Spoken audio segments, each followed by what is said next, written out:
नमस्कार. काजल्स रेसिपीजमध्ये आपल्या सगळ्यांचं स्वागत आहे. लहान असो वा मोठे कोणालाच बीट किंवा गाजर खायला अजिबात आवडत नाही. म्हणूनच बीट आणि गाजर खाऊ घालण्यासाठी छान अशी ही रेसिपी घेऊन आली आहे. एकदम मस्त असे हे पराठे तयार होतात आणि हे पराठे बनवण्यासाठी आपल्याला यासाठी वेगळं सारण बनवण्याची गरज नाही आणि पराठे लाटताना फुटण्याचं टेन्शनसुद्धा नाही. एकदम छान अशी ही रेसिपी आहे. रेसिपी संपूर्ण पहा. व्हिडिओ कुठेही स्किप करू नका. रेसिपी थोडी जरी आवडली ना तर रेसिपीसाठी एक लाईक जरूर करा आणि आपण आपल्या चॅनेलवर नवीन असाल आणि चॅनेलला सबस्क्राईब केलं नसेल तर नक्की सबस्क्राईब करा. चला तर मग वेळ न घालवता या छानशा रेसिपीला सुरुवात करूयात. सगळ्यात पहिले आपल्याला इथे मिक्सरचं भांडं घ्यायचं आहे. मिक्सरच्या भांड्यामध्ये आपल्याला हे बीट काढून घ्यायचं आहे. इथे मी एक मीडियम साईजचं बीट साल काढून चिरून घेतलेलं आहे. त्यासोबत एक गाजर घेतलेलं आहे. गाजरचीही साल काढून चिरून घेतलेलं आहे आणि त्यासोबत इथे थोडीशी फरसबीसुद्धा घेतलेली आहे आणि फरसबीसुद्धा अशी चिरून घेतलेली आहे आणि याच्यामध्ये आपल्याला पाणी वगैरे काहीही न घालता आपल्याला हे मिक्सरला फिरवून घ्यायचं आहे. छान असं हे बारीक करून घ्यायचं आहे आपल्याला.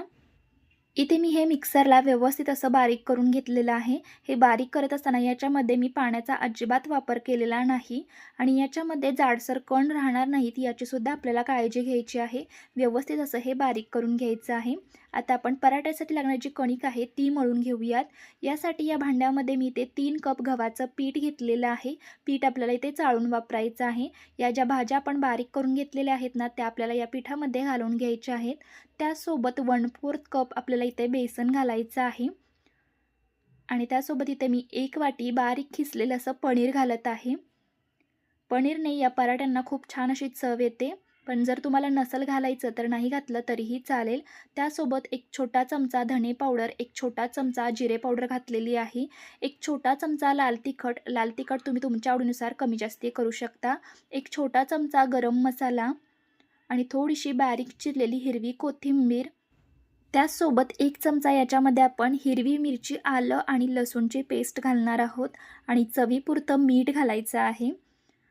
आणि पहिल्यांदा आपल्याला याच्यामध्ये पाणी वगैरे काहीही न घालता असंच आपल्याला हे व्यवस्थित असं मिक्स करून घ्यायचं आहे. भाज्यांच्या ओलाव्यामध्ये आणि पनीरच्या ओलाव्यामध्ये हे पीठ कितपत भिजलं जातं आहे याचा आधी आपल्याला अंदाज घ्यायचा आहे आणि नंतरच आपल्याला याच्यामध्ये पाण्याचा वापर करायचा आहे. गरज वाटली तरच आपण याच्यामध्ये पाण्याचा वापर करणार आहोत. इथे मी हे व्यवस्थित असं मिक्स करून घेतलेलं आहे आणि याच्यामध्ये आता थोडंसं मी हे पाणी घालत आहे आणि पाणी घालून आपल्याला हे पीठ मळून घ्यायचं आहे. हे पीठ मळण्यासाठी आपल्याला जास्ती पाण्याची गरज लागत नाही. अगदी थोडंसं पाण्याची गरज लागते. पण गरज वाटली तरच पाण्याचा वापर करा. कारण की आपण इथे कच्च्या भाज्या वापरलेल्या आहेत. भाज्यांनाही पाणी सुटलं जातं. त्यामुळे इथे आपले हे पीठ व्यवस्थित असं मळून झालेलं आहे. हे पीठ आपल्याला जास्तीही मऊ असं मळायचं नाही. कारण की याच्यामध्ये आपण कच्च्या भाज्या वापरलेल्या आहेत आणि भाज्यांना लगेचच पाणी सुटलं जातं आणि पीठ पातळ होण्याची शक्यता आहे यासाठी. आणि हे पीठ आता आपल्याला भिजतसुद्धा ठेवायचं नाही. लगेचच आपल्याला याचे पराठे बनवायला घ्यायचे आहेत. तुम्ही ते बघू शकता.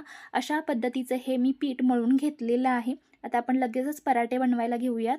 याचे असे छोटे-छोटे आपल्याला गोळे बनवून घ्यायचे आहेत. जेवढे आपण चपातीसाठी बनवतो ना किंवा पराठ्यासाठी बनवतो तेवढे तुम्ही गोळे बनवून घेऊ शकता. इथे मी हे गोळे बनवून घेतलेले आहेत. गव्हाच्या सुक्या पिठामध्ये घोळवायचे आहेत आणि आपल्याला याचा पराठा लाटून घ्यायचा आहे. तुम्हाला जेवढा छोटा, मोठा हवा आहे त्या अंदाजाने तुम्ही गोळे बनवून हे पराठे लाटून घेऊ शकता. छान असा आलटून-पालटून आता हा पराठा आपण लाटून घेऊया. तुम्हाला जसा जाड पातळ हवा ना त्या अंदाजाने तुम्ही हा लाटून घेऊ शकता. इथे मी हा पराठा लाटून घेतलेला आहे आणि मस्त असे हे पराठे तयार होतात. इथे तुम्ही बघू शकता एकदम पातळ असा मी पराठा हा लाटून घेतलेला आहे. तुम्हाला जसा हवा तसा तुम्ही हा लाटून घेऊ शकता. आता लगेचच आपण हा भाजून घेऊयात. गॅसवरती मी तवाही गरम करायला ठेवून दिला होता. तवाही इथे गरम झालेला आहे. याच्यावरती आता आपण हा पराठा घालून घेऊयात आणि छान असा दोन्ही साईडने व्यवस्थित असा भाजून घेऊयात. पराठा भाजत असताना गॅसची फ्लेम आपली मोठी असली पाहिजे आणि तवा व्यवस्थित गरम झालेला हवा. वरच्या साईडून हलके हलके बबल्स यायला लागले ना की पराठा आपल्याला उलटवून घ्यायचा आहे आणि वरून तेल, बटर, तूप तुम्हाला जे आवडेल ना ते तुम्ही ते लावून घेऊ शकता पराठ्याला. इथे मी तेलाचाच वापर करत आहे. छान असा आता आलटून-पालटून आपण हा पराठा भाजून घेऊयात. गॅसची फ्लेम मोठीच ठेवायची आहे. इथे आपला दोन्ही साईडून पराठा व्यवस्थित असा भाजला गेला आहे. काढून घेऊयात आणि उरलेले जे पराठे आहेत ना तेही आपल्याला याच पद्धतीने बनवून घ्यायचे आहेत. इथे मी अजून एक पराठा बनवून घेतलेला आहे. हाही आता आपण भाजून घेऊयात. इथे तुम्ही तेलाऐवजी पराठ्यांना तूपसुद्धा लावू शकता. एकदम मस्त रेसिपी आहे. ना सारण बनवण्याचं टेन्शन, ना पराठा फुटण्याचं टेन्शन. अगदी झटपट हे पराठे तयार होतात. मीडियम गॅसवरती जर आपण पराठे भाजले ना तर आपले पराठे चिवट आणि वातड असे तयार होतात. त्यामुळे मोठ्या गॅसवरती आपल्याला छान असे पराठे एकसारख्या रंगावरती दोन्ही साईडून छान असे व्यवस्थित भाजून घ्यायचे आहेत. करपू द्यायचे नाहीत. मस्त असा आपला दुसराही पराठा इथे भाजला गेलेला आहे. हाही पराठा आता आपण काढून घेऊयात आणि उरलेले पराठेही आपल्याला याच पद्धतीने सगळे बनवून घ्यायचे आहेत. इथे मी सगळे पराठे बनवून घेतलेले आहेत आणि मस्त असे आपले हे पराठे तयार झालेले आहेत. एकदम मऊ आणि लुसलुशीत, अगदी दिवसभर हे मऊ आणि लुसलुशीत असे राहतात. एकदा जरूर करून पहा. हे पराठे तुम्ही दही आणि लोणच्यासोबत खाऊ शकता. एकदम मस्त रेसिपी आहे. हे बनवण्यासाठी आपल्याला जास्ती साहित्यही लागत नाही. तुम्हाला हव्या असतील त्या भाज्या वापरून तुम्ही हे पराठे बनवू शकता किंवा पनीर या पराठ्यामध्ये तुम्हाला जर वापरायचं नसेल तर तुम्ही स्किपसुद्धा करू शकता. हे पराठे तुम्ही मुलांच्या डब्यासाठी देऊ शकता किंवा सकाळच्या नाश्त्यासाठी बनवू शकता किंवा संध्याकाळच्या जेवणामध्ये सुद्धा बनवू शकता. एकदम छान असे हे पराठे तयार होतात आणि सारण बनवण्याचं टेन्शनसुद्धा नाही, फुटण्याचं टेन्शन नाही आणि झटपट असे हे तयार होतात आणि हेल्दीसुद्धा आहेत.